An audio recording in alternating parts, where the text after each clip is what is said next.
gator, raptor. Cats are not chew toys. Don't do it. That cat will seriously let a dog put his head in their mouth. He doesn't care. Cats are weird. Welcome back to another exciting episode of Sailor's Guide to Self-Reliance. Look what I found. Oh my God, look at them. They're so cute. Perfect disguise for a terrorist. So, remember when I was telling y'all you got to keep these Malinois busy? Think about it like this. They want to play, and they want to play hard. And if you don't create some games for them, they're going to come up with their own games. Like, let's see who can destroy the bed. Good job, guys. Man, they're winners. We got some better built ones. But, you know, I was busy yesterday. Truck broke down. And it was a pretty good day other than that. So, anyways, remember we were talking about ball drive. Well, there's another drive that we haven't really talked about yet. And I was going to wait to get into it, but let's go. Prey drive. So that's what you want for your hunting dogs. And doesn't really matter what you're hunting, but you want it to be specific. So if they're hunting people, then you know, you don't want them distracted with squirrels and raccoons and rabbits and anything else. So you got to be careful how you train them. And there might be some concern about an earlier statement.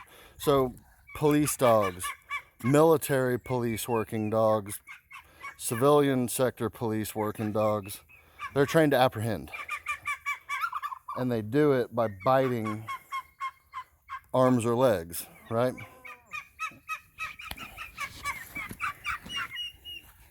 What's the matter? What's the matter? Come here. Come here. Oh gosh. Oh gosh. Right, so there's another sector, and I don't know if it's classified or not. I was never sworn in on any programs, but imagine seeing a Belgian Malinois with blast goggles that have a camera, ear protection that has comms built into it, and a vest. You know, they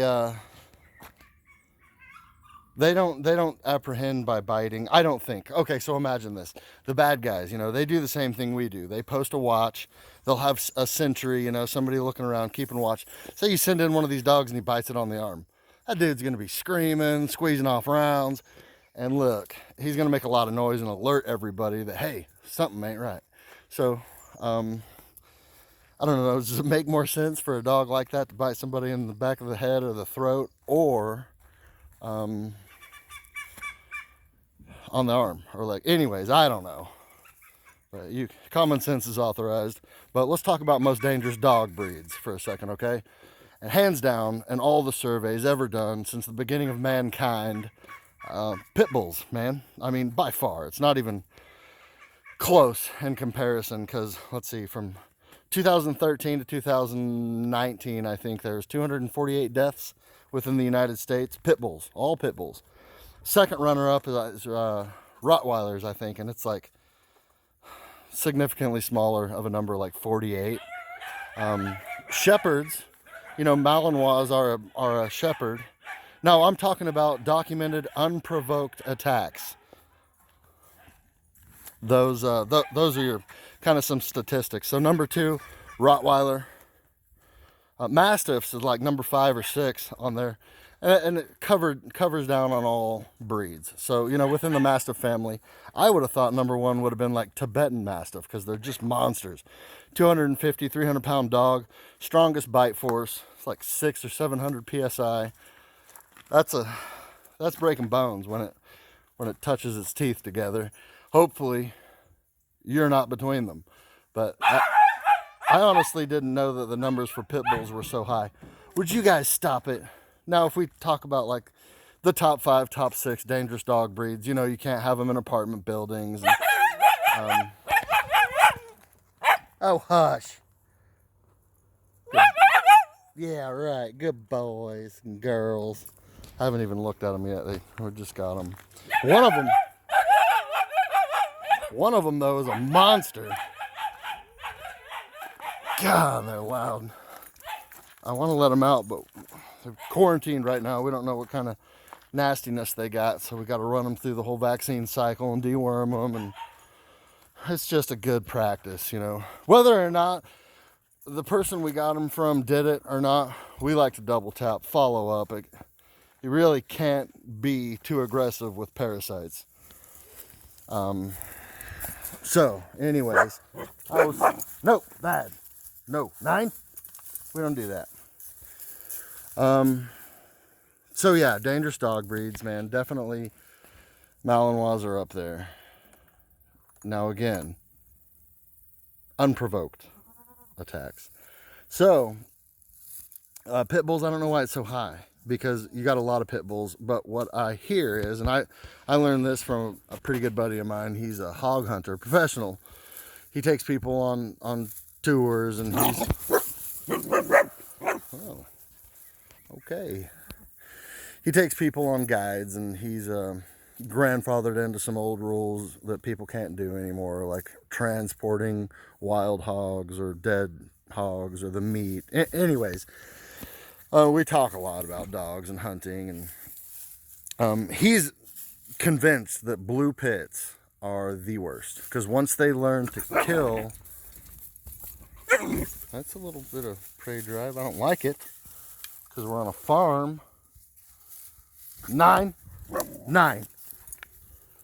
That is no. All right, go home. Hold on, y'all. I got to correct this behavior. They don't understand. One of these sweet little donkeys, they don't take anything off of canines. Their genetic predisposition is to stomp you out and then play with your dead body. Come here. Come on, let's go home.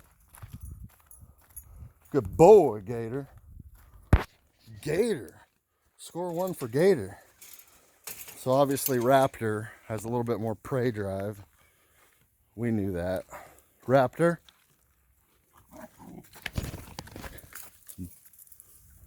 Nine. Yeah. We don't do that. Okay, so we're talking about prey drive for a reason. Essential drive element for a good hunting dog. Hey, nonsense. You deserve that. Come on, Raptor. Let's go home.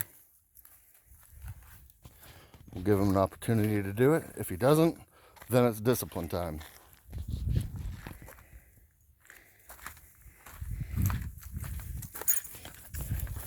I said go home.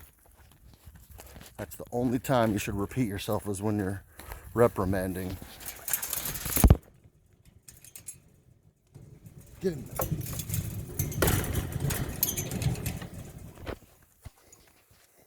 Okay. Did you see that? Not too aggressive. I'm not smacking anyone around. I'm not, raising my voice and screaming. Quick and simple. Bad behavior. Go home. Think about it. All right. Where were we? Oh, pits. So the number is incredibly high. He's convinced that blue pits is a genetic accident. That people breed these things to be blue pits because they're pretty. Well, after they learn to kill, they have a hard time distinguishing what they should and shouldn't kill. Let's be honest, they're tenacious. They've got a genetic predisposition, and it's the strangest thing. It's like a primal switch, and once it flips, you can't turn it off. A dog like that, to break up a fight with a dog like that, you got to tase it or shoot it or squeeze off a round or something. They can just be almost overly aggressive. And they're athletic, and they're tenacious, and they're capable. Not quite as smart, unfortunately, as the Malinois. But other breeds of pits, like the red-nosed pit, super cool, super cool. You can take them out hunting. You can let them sleep with your kids. That's weird, but as goes the story with any dog, it's gonna kind of perform relevant to its owner's training and discipline. Sorry guys, but it's true. Did you see how those boys broke their bed in there? Well, maybe I just didn't play with them enough yesterday. Okay?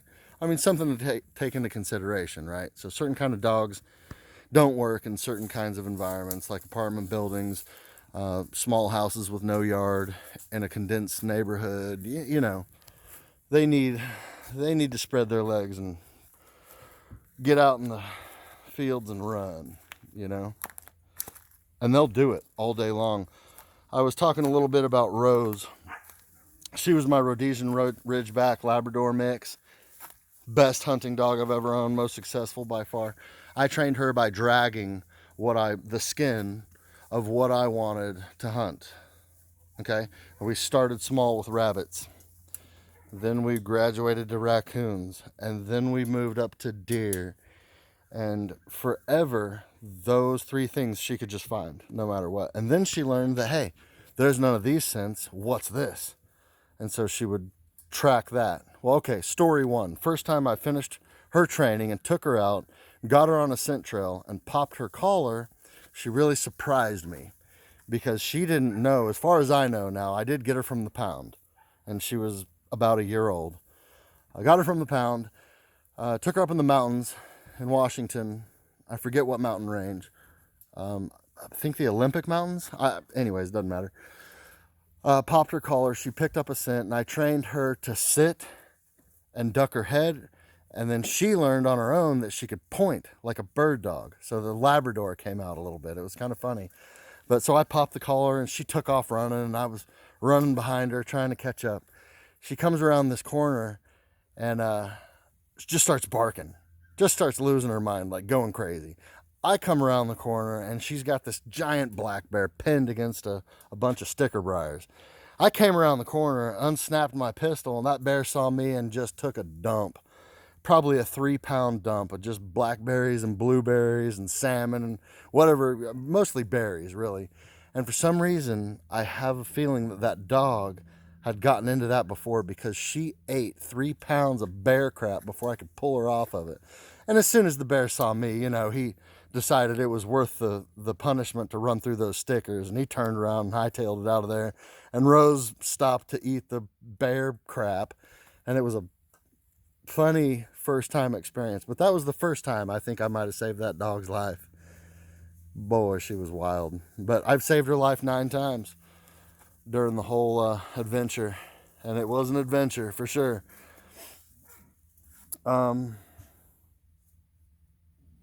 Yeah, I guess that's it for now. But we're going to get into leash training next, because obviously that's one of the top things that they need to learn that I haven't mentioned yet is leash training. It's kind of important, right? Because you don't really have control of a dog unless it's tethered to you, so you can make faster progress. And I think every dog should know how to be on a leash. Some just don't. So anyways, guys, love you, mean it. Stay tuned. Stay salty. He tried to get you. Naughty dogs.